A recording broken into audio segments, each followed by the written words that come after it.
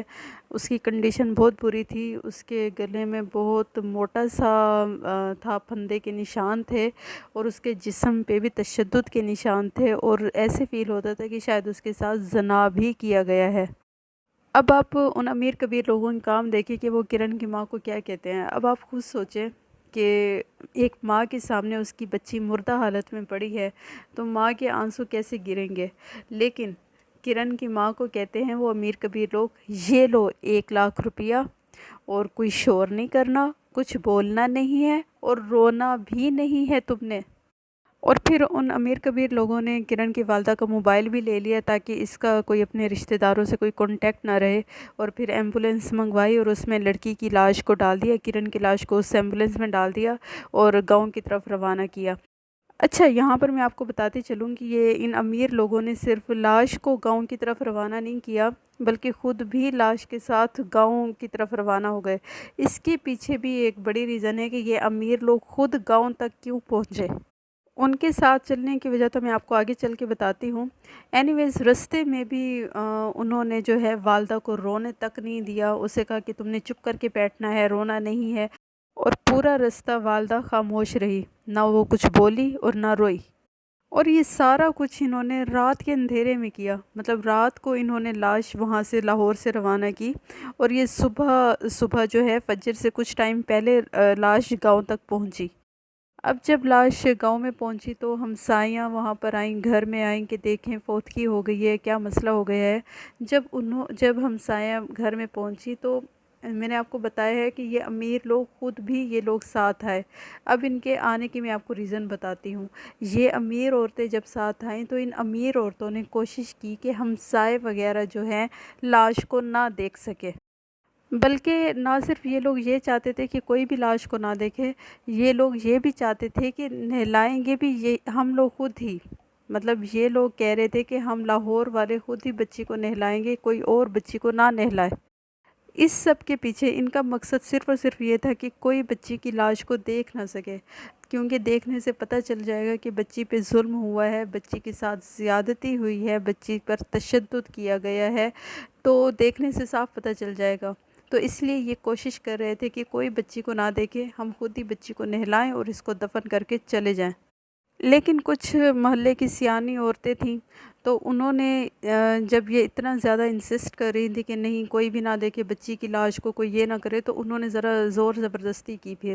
تو ان سیانی عورتوں نے زور زبردستی کی اور کہا کہ آپ کیوں نہیں دیکھنے دے رہے ہمیں بچی کی لاش کو، ہماری بچی ہے، ہمارا اتنا حق نہیں ہے کہ ہم دیکھیں۔ تو پھر جب انہوں نے زبردستی کی اور پھر دیکھا تو پھر پتہ چلا کہ بچی پہ بہت زیادہ ظلم کیا گیا ہے، اس پہ تشدد کیا گیا ہے، اس کے ساتھ زنا کیا گیا ہے۔ اور پھر صرف زیادتی نہیں کی گئی، زیادتی کرنے کے بعد اس بچی کو انہوں نے مار دیا۔ اینی ویز پھر وہ امیر عورتیں تو واپس چلی گئیں، اور اس کے بعد پھر کرن کی والدہ نے رونے شروع کر دی کہ کوئی مجھے سپورٹ کرے، گاؤں کے کچھ بڑے لوگ مجھے سپورٹ کرے اور مجھے انصاف دلوائیں۔ پھر گاؤں کا نمبردار اور کچھ ایک دو لوگ اور کرن کی والدہ کے ساتھ ملے اور پولیس میں رپورٹ درج کروائی، اور بچی کی لاش کو دوبارہ سے لاہور لے جایا گیا تاکہ پوسٹ مارٹم کروایا جائے۔ اور جب پوسٹ مارٹم کروایا تو پھر یہی بات سامنے آئی کہ بچی کے ساتھ زیادتی کی گئی ہے، اور زیادتی کرنے کے بعد اسے قتل کر دیا گیا ہے۔ اینی ویز یہ غریب کی بچی تھی، اس کو انصاف ملنا چاہیے، اور انصاف اسی ٹائم ہی ملتا ہے جب قانونی طور پر جو گنہگار ہیں وہ گرفت میں آئے۔ لیکن ہمارا قانون بکتا ہے، ہمارے پاکستان کا قانون بکتا ہے، اور امیروں کے لیے قانون الگ ہے، غریبوں کے لیے قانون الگ ہے۔ کیسا ہمارا معاشرہ ہے کہ غریب کی بیٹی محفوظ نہیں ہے، وہ باہر نکلنے سے ڈرے کہ میں اگر باہر نکلوں اور میرے ساتھ کوئی غلط ہو جائے، کوئی میرے ساتھ زیادتی کر جائے تو مجھے انصاف تک نہیں ملے گا کیونکہ میں غریب کی بیٹی ہوں۔ اینی ویز میری ویڈیو یہیں تک تھی، پلیز آپ کمنٹس کر کے ضرور بتائیے گا کہ میری ویڈیو آپ کو کیسی لگی۔ اگر آپ کو لگتا ہے کہ میرا چینل سبسکرائب کرنا چاہیے تو کر دیں، اور ساتھ میں بیل آئیکن کے بٹن کو بھی دبا دیں تاکہ میری ویڈیوز آپ تک پہنچتی رہیں۔ نیکسٹ ویڈیو تک کے لیے اللہ حافظ۔